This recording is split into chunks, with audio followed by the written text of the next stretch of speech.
This video is sponsored by Self-Decode.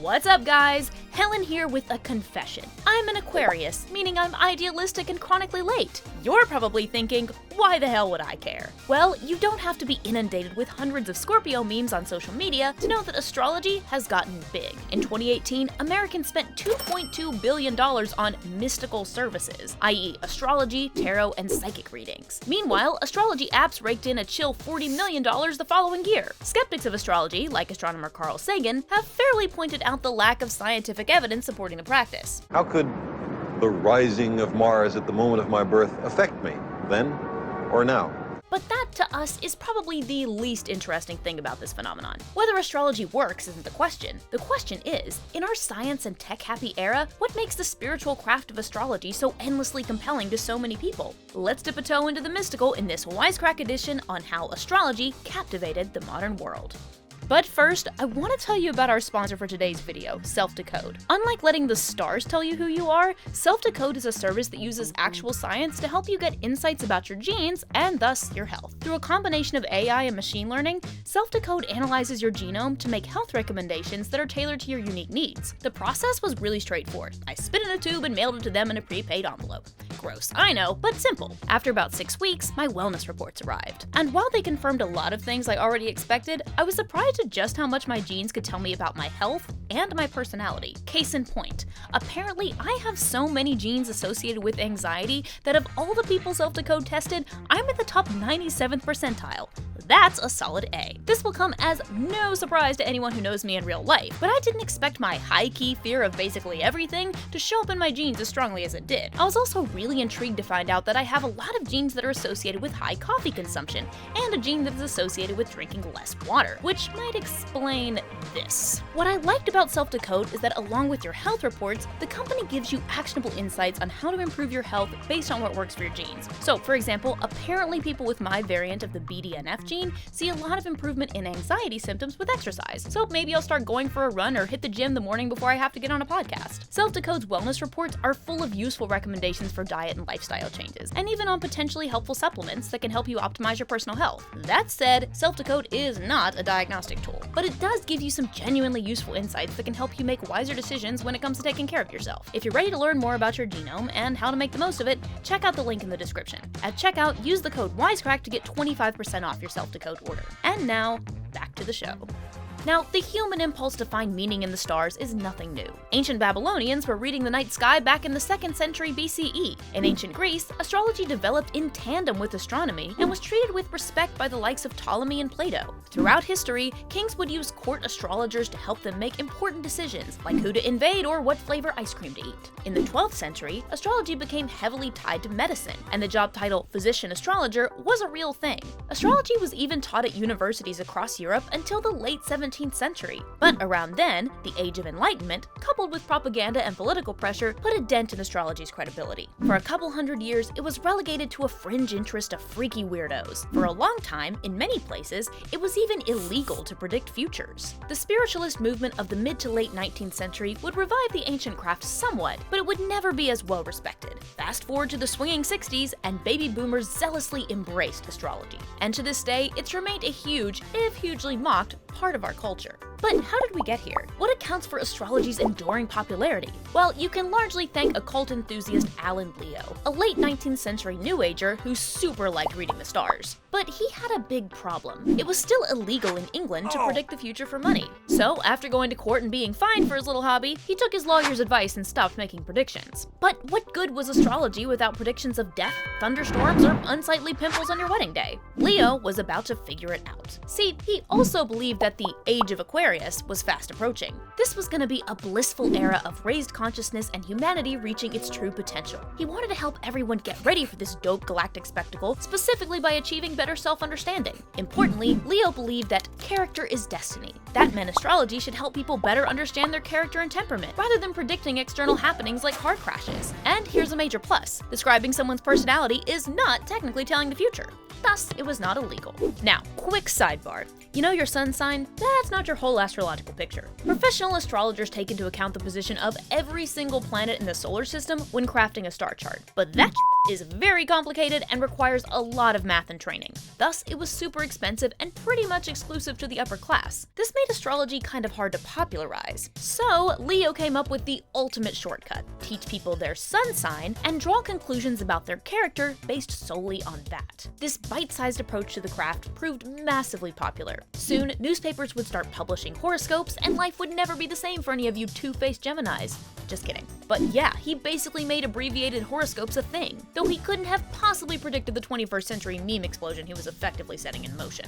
Leo's sun sign-only approach would largely define modern astrology. Standardizing zodiac signs also, helpfully, made astrology marketable on a massive level via cheap almanacs. Conveniently, this was happening just as the consumer capitalist economy was entering full swing. At the same time, Leo would inspire astrologer Dane Rudyard to take this character stuff a step further in the 1930s by invoking a sparkly new type of science, psychology, specifically by borrowing from one Carl Jung. Side note, turns out Jung was a big old weirdo who liked alchemy and astrology. In fact, Jung liked astrology so much that it's speculated that his zeal for the craft was at least partially responsible for his famous breakup with mentor Sigmund Freud. This makes sense, because, as writers Kieran LaGrice and Saffron Rossi explain in their book Jung on Astrology, at root, both astrology and Jungian psychology might be seen as being engaged with the critical task of developing greater self-knowledge, of bringing to awareness the unconscious factors underlying our life experience. Rudyard formally merged astrology with Jungian psychology, especially his notions about the collective unconscious and archetypes. Thus, he created psychological astrology, and popularized the idea of reading your horoscope as a cheaper version of seeing a shrink. Rest assured, not everybody was happy about the mainstreaming of astrology. In 1952, cultural critic and notorious grump Theodore Adorno wrote a semi-aggressive 78-page screed critiquing sun sign columns. He declared that fans of astrology were persons who do not any longer feel that they are the self-determining subjects of their fate. He studied Los Angeles Times horoscopes and noted certain themes, specifically that they seemed to promote bourgeois values like tact, hard work, and success, while flattering people about how intuitive they supposedly were. He wondered how, in the age of astrophysics, anyone could possibly believe that their personality was affected by their date of birth. That same question continues to be posed today. For her part, scholar Kirstine Monk argues that 2 world wars, nuclear weapons, and the environmental crisis have all made science seem a lot less sexy. This then leads people to seek out decidedly unscientific things like astrology. But what if the popularity of astrology in modern times isn't just explainable, but was actually pretty inevitable? Back in 1966, sociologist Jacques Matreux argued that astrology is actually a perfect fit for modernity, and many have since agreed. See, as scholar Marshall Berman explained, rapid change is one of the central tenets of modernity. Whether it's the decreased power of religious and other social institutions, or rapidly increasing globalization, our world is in a constant state of flux. As Monk explains, the world today seems more enchanted than ever, but is also, in certain ways, more dangerous and demanding. We are constantly faced with the challenge to make decisions and to act in the world without full knowledge and without a privileged point of view. Frequent job changes, cross-country moves, divorces, and so on add far more variables to everyday life than our ancestors ever had. Meanwhile, a decaying social fabric leaves us all as lone agents, trying to figure out how to behave. This creates fraught situations where we worry about making the wrong choices, about being the wrong kind of person. As scholar Olaf Hammer writes, in late modernity, we construct who we really are by engaging in self-reflexive speculation and considering a variety of options. That's where astrology comes in for a lot of people, as a mediating force to help them make sure they're not f***ing up. As Monk puts it, to use astrology is a way to claim a home in the cosmos. That's during a time when a lot of us don't have that psychic home anywhere else. That's why astrology is particularly attractive to people in liminal situations, like a breakup or job loss. In a world full of choices, the guidance of the stars, no matter how unproven, can feel centering for some. Monk notes that astrology both lets us feel acted upon by forces larger than ourselves, while also helping folks to make a shift of perspective and to reconstruct their worlds in slightly different ways. Reading your horoscope on the internet, she explains, can magically create a foreground and background for the self-reflective modern individual who might feel ungrounded in their real life. In this way, she believes its appeal is largely about agency and empowerment. Perhaps it's no wonder, then, that astrology has, in America, traditionally attracted marginalized groups, like women and people of color, who are all too often denied power in daily life. Some scholars think astrology even functions as a powerful coping mechanism. This all makes it somewhat ironic that astrology has become an important spiritual outlet for so many people precisely because it's so aptly adjusted to modern capitalism and mass production. But the popularity of astrology is also reflective of the way society now sees individuals. Remember how old school astrology was all about big events like wars and royal coronations, rather than about little old you and your inexplicable romantic affinity for mouth breathers? That's in large part because before the early modern era, individualism wasn't all that important. It was thought that every person had a few basic core characteristics in common. But the concept of the unique individual eventually caught on, with a little help from Renaissance philosopher Michel de Montaigne,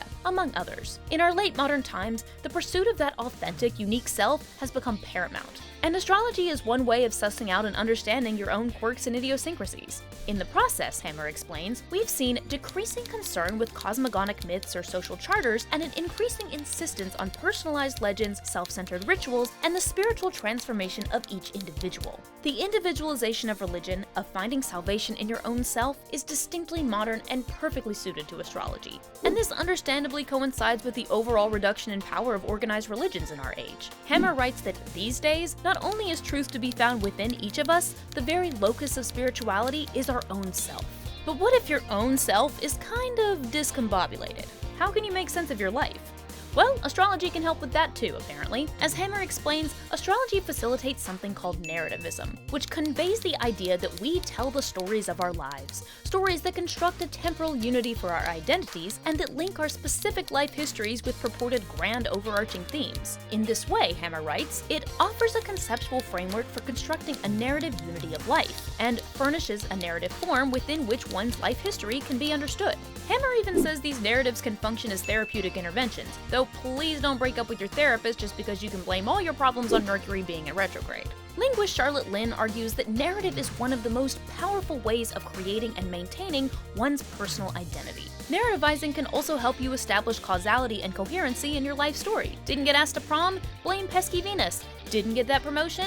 You, Mars! Essentially, astrology can help us explain away the apparent randomness of human life. And according to Lind, it can do that regardless of if we fully believe in it or not. As Monk summarized, in such a disorderly world, astrology offers a symbolic and metaphorical system of imagining within a frame of order, even if that order is, not at all scientifically proven and pretty randomly concocted by a few savvy 20th century spiritual entrepreneurs. But what do you guys think? Is astrology distinctly modern or a lingering remnant of ancient spirituality? Let us know what you think in the comments. Big thanks to our patrons for your support, and be sure to check out our podcast. Hit that subscribe button with the fury of a vengeful Capricorn, and don't forget to ring that bell. And as always, thanks for watching. Peace.